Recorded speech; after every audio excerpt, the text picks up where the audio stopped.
नमस्कार दोस्तों, आप सभी का हमारे ब्लॉग बहुधान्य.blogspot.com प्लस यूट्यूब चैनल पर स्वागत है। मेरा नाम रोहित शर्मा है और अभी तक मैं आपके सामने 13 वीडियोस लेकर आ चुका हूं चंडीगढ़ एग्ज़ाम से रिलेटेड। ठीक, एंड जो इस वीडियो को फर्स्ट टाइम देख रहे हैं उनसे रिक्वेस्ट है कि आप प्लीज़ सब्सक्राइब कीजिए। और सब्सक्राइब करने का जो मेन मोटिव है वो यही है कि लास्ट की 13 वीडियोस और अपकमिंग वीडियोस आपके पास इजीली प्रोवाइड हो सके। ठीक, एंड हम अब मैथ्स के ऊपर भी कुछ लेक्चर बना रहे हैं। मे बी इस वीक के एंड तक हम मैथ के इम्पोर्टेंट टॉपिक है जो उनसे मोस्ट आस्किंग रहते हैं एग्ज़ाम में, वो टॉपिक आपको क्लियर करने की कोशिश करेंगे। ठीक है, और थोड़ा सा रीजनिंग के ऊपर भी। आज हम पॉलिटिकल साइंस लेकर आए हैं जिसमें मोस्ट आस्किंग रिपीटेड और पुलिस या फिर कानूनी जॉब से जो भी रिलेटेड है, जो लॉ से रिलेटेड जॉब्स है, उनमें ये क्वेश्चंस रिपीटिंग होते हैं। और हाँ, आज थोड़ी वीडियो बड़ी भी हो सकती है। क्योंकि आज मैं ऑप्शंस के सभी के आंसर दूंगा सो दैट आपको चारों ऑप्शंस का पता चल सके। ठीक, तो टाइम को वेस्ट ना करते स्टार्ट करते हैं। पहला क्वेश्चन, भारतीय संविधान की कौन सी अनुसूची पंचायती राज से संबंधित है?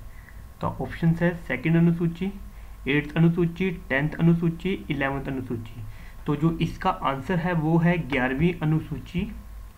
ठीक, इसके अलावा जो ये 3 अनुसूची हैं इसके बारे में मैं बता देता हूँ आपको। जो दूसरी अनुसूची है उसमें संविधान में जो हमारे मंत्री परिषद है, राष्ट्रपति है, चीफ जस्टिस ऑफ इंडिया है, उनकी जो सैलरी है, पेंशन है, उसके बारे में पता चलता है सेकंड अनुसूची में। एंड 8th अनुसूची में हमें हमारे जो संविधान में भाषाएं हैं, 22 लैंग्वेजेस हैं, उसके बारे में पता चलता है। और 10वीं अनुसूची है दल बदल से रिलेटेड। तो क्वेश्चन तो ये था कि पंचायती राज से रिलेटेड कौन सी है, तो वो 11वीं अनुसूची है। ठीक है, ध्यान रखिए। और इसमें से ये क्वेश्चन भी आ जाता है कि ये कौन से संविधान संशोधन में इसको ऐड किया गया था। तो 73वां 73rd कॉन्स्टिट्यूशन अमेंडमेंट में इसको ऐड किया गया था।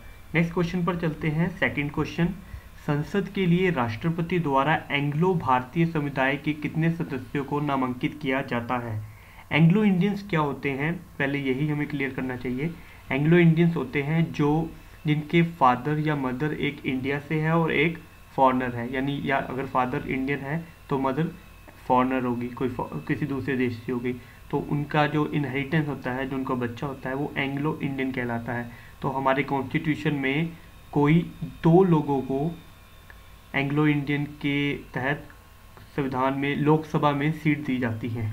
ठीक है, तो जो राष्ट्रपति है वो सिलेक्ट करता है इन 2 लोगों को, एंग्लो इंडियंस को।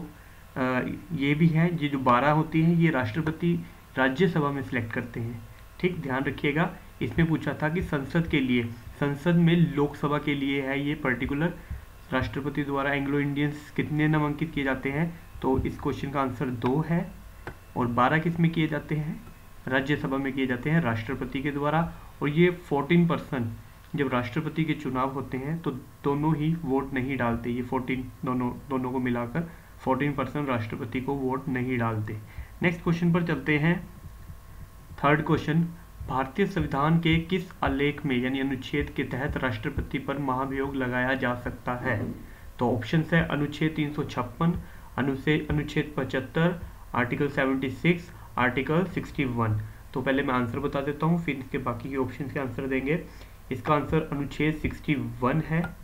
अनुच्छेद 61 जो हमने राष्ट्रपति के ऊपर महाभियोग, जिसको आप इम्पीचमेंट बोलते हैं, वो हमने अमेरिका के संविधान से लिया है। ठीक, नेक्स्ट अब चलते हैं अनुच्छेद 56 क्या है। अनुच्छेद 56 राष्ट्रपति द्वारा लगाया जाता है किसी राज्य पर, जब राज्य पे कानूनी व्यवस्था खराब हो जाती है, वहाँ की पुलिस संभाल नहीं पाती, तो गवर्नर राष्ट्रपति को बताता है कि मेरे राज्य के हालात खराब हो चुके हैं, इस पर राष्ट्रपति शासन लगा दिया जाए। तो वो आर्टिकल 356 के तहत लगता है। सेकंड ऑप्शन है अनुच्छेद 75। अनुच्छेद 75 क्या है?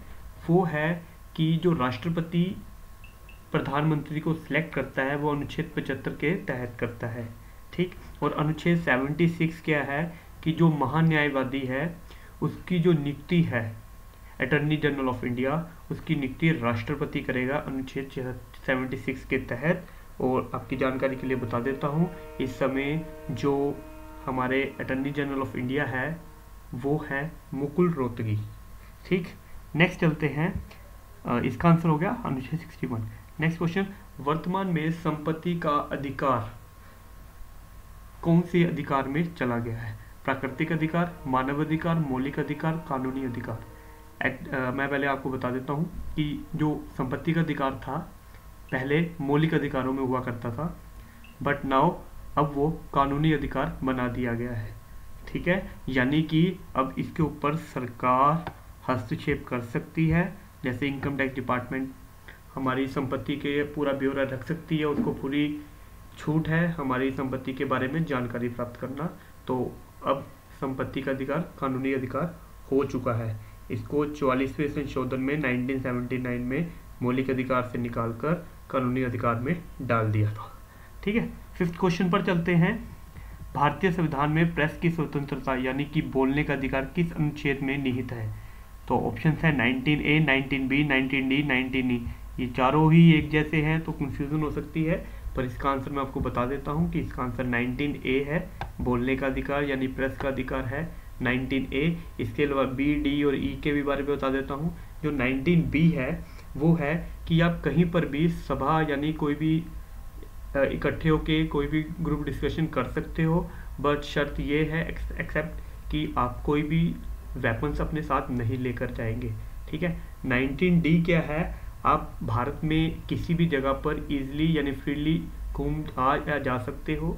ठीक है, एंड 19E क्या है कि आप भारत में कहीं भी स्वतंत्र पूर्वक रह सकते हो।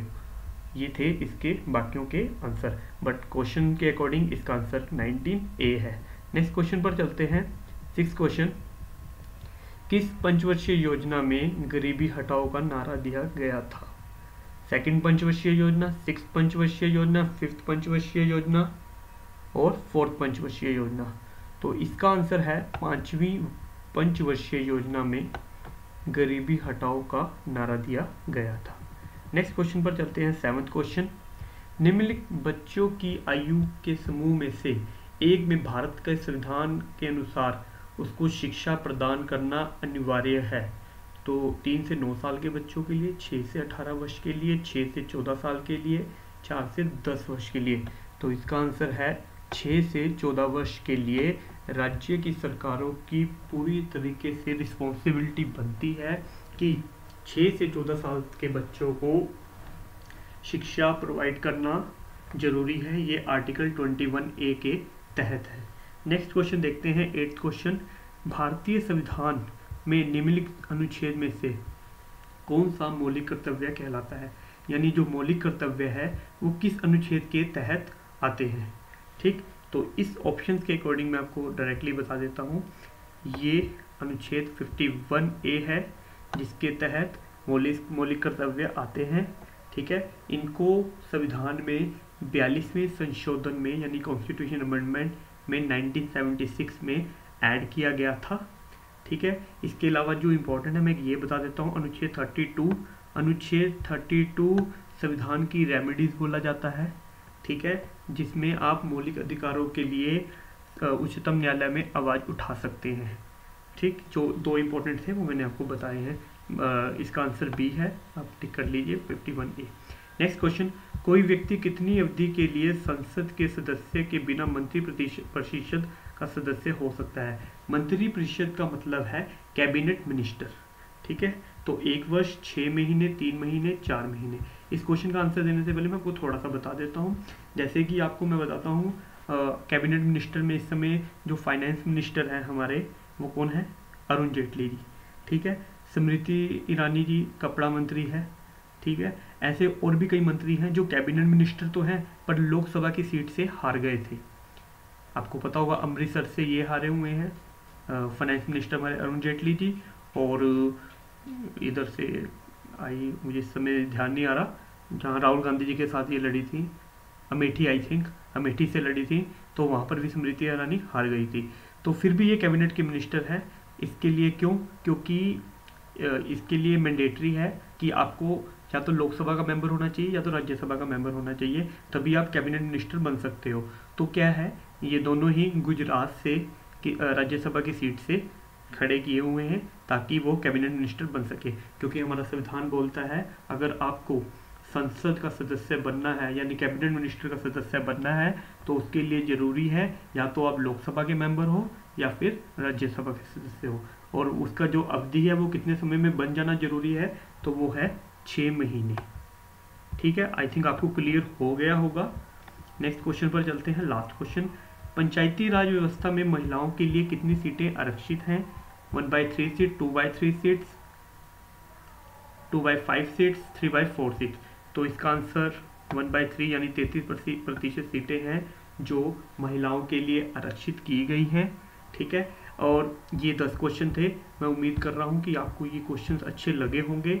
अगर अच्छे लगे हैं तो प्लीज़ कमेंट करते रहिए, और आपके कमेंट आ भी रहे हैं और मेरी कोशिश रहती है कि आपको मैं उसका रिप्लाई भी करता रहूँ। ठीक है, अभी के लिए इतना ही है। आप तैयारी करते रहें और मैं और वीडियोस बनाता रहूँगा। धन्यवाद।